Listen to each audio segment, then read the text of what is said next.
Olha só, pessoal, então continuando a nossa aula de ciências, aqui na página 40 nós vamos fazer algumas atividades. O que nós já aprendemos. Então tá lá, ó, o que aprendeu. Usa o que você aprendeu. Todos os seres vivos são capazes de realizar fotossíntese. Isso é verdade? Todos, a gente falou disso, né? Ou só a planta é capaz de ter essa transformação, né?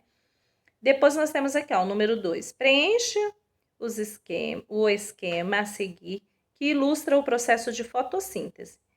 Fique atento no sentido das setas, tá bom? Não se esqueçam. Por onde começa, lembra? Nós temos. A gente desenhou no caderno, tá? A tia Nô pediu para vocês desenharem. E aqui na número 3, qual a estrutura da planta é responsável pela fotossíntese? Tá bom? E na número 4, em uma cadeia alimentar, a relação alimentar entre os seres vivos resulta em produtores e consumidores. As plantas e as algas são consideradas produtoras. Explique essa afirmação. Por que isso acontece? E aí, seguindo aqui na página 41, na número 5, assina-lhe o X, com X os itens que indicam de onde é proveniente o oxigênio que compõe nossa atmosfera, tá? Então, tem aqui algumas opções. Da respiração dos animais, das plantas terrestres e aquáticas, das algas, do solo, das rochas que compõem o planeta. Tem mais de uma alternativa correta aqui, tá? Um aluno do segundo ano, depois de ler o texto sobre a fotossíntese, chegou à seguinte conclusão: fotossíntese é a respiração da planta. Há algo errado nessa afirmação? O que vocês acham? Se tiver algo errado, a gente também vai colocar aqui, ok? Na número 7, observe as imagens a seguir de algumas partes das plantas que compõem a alimentação diária de uma família. Identifique essas partes relacionadas às suas colunas, ok? Então, nós temos raiz, caule, folha, flor, fruto e semente. E aí, vocês vão ligar cada um à sua imagem, beleza? Pessoal, continuando ainda na página 42, vamos lá, pessoal, continuando aqui na página 42, a questão 8. Além da alimentação, as plantas nos fornecem diversos outros benefícios. Ao lado de cada setor da economia, escreva os produtos que as plantas podem oferecer. Então, medicina, indústria de tecidos, indústria de cosméticos e indústria de madeira. O que ela pode nos fornecer, né? Medicina, por exemplo, nos oferece, indústria de tecido nos oferece, e assim vocês vão colocando aqui do ladinho. Número 9. Por que as plantas de ambientes muito quentes e seco têm folhas pequenas ou transformadas em espinhos? Também a gente acabou de falar sobre isso, tá? O porquê disso. Relacione as colunas. A, floresta tropical. B, mata araucárias. C, cerrado e na D, caatinga. E aqui do lado tem todas as características, tá bom? Também nós acabamos de ver.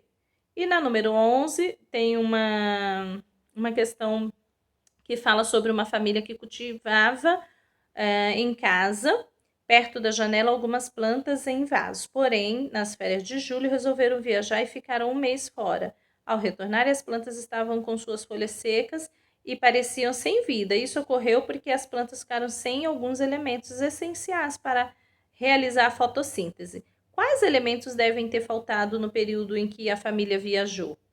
Lembra dos elementos que transformam a planta, que faz com que ela com que aconteça a fotossíntese? Então, lembra lá que a gente também falou sobre isso, tá? Na número 12, algumas indústrias utilizam plantas como o pinho e o eucalipto na fabricação de produtos de limpeza. Por que essas plantas são tão usadas para esse fim? Se necessário, faça uma pesquisa, ok? E aí, vamos lá para a página 43. Aqui na página 43, nós temos mais um desafio.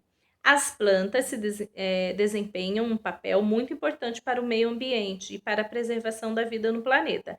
Releia o texto sobre a importância das plantas e descreva uma importância para os seres vivos e uma importância para o meio ambiente, tá bom? E a linha de chegada, que vocês já sabem, então vocês vão colocar aqui o que vocês entenderam sobre fotossíntese, respiração, importância das plantas para os seres humanos e importância das plantas para o ambiente e diferentes vegetações, ok? E aí, para finalizar, nós temos aqui, então, a página 44. Vamos relembrar algumas coisas que aprendemos nesse bimestre.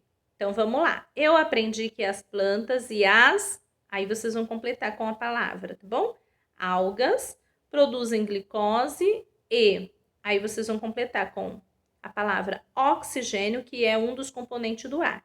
Além de servirem de alimento, as plantas também são utilizadas como matéria-prima para a reprodução de móveis, medicamentos e cosméticos, entre outros. Eu aprendi que as formações vegetais se desenvolvem de acordo com os tipos de clima, relevo, temperatura, disponibilidade de água e de solo do local onde estão.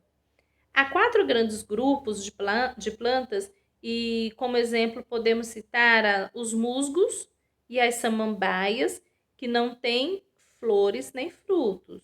Os pinheiros e as araucárias, que são plantas com estróbilos e sementes, e a laranjeira, considerada uma planta completa, pois tem raiz, caule, folha, flores e frutos, ok? E aqui embaixo, pessoal, nós temos a raiz, é para vocês completarem as partes das plantas. Então, começou com raiz, aí tem um espaço para vocês completarem, tá bom? E sustentar a planta, transportar a água e o nutriente. Então, as funções delas também, tá bom? Parte das plantas e suas funções. E aí vocês vão completar com palavrinhas aqui do lado, tá bom? Pessoal, um beijo para vocês, até a nossa próxima aula.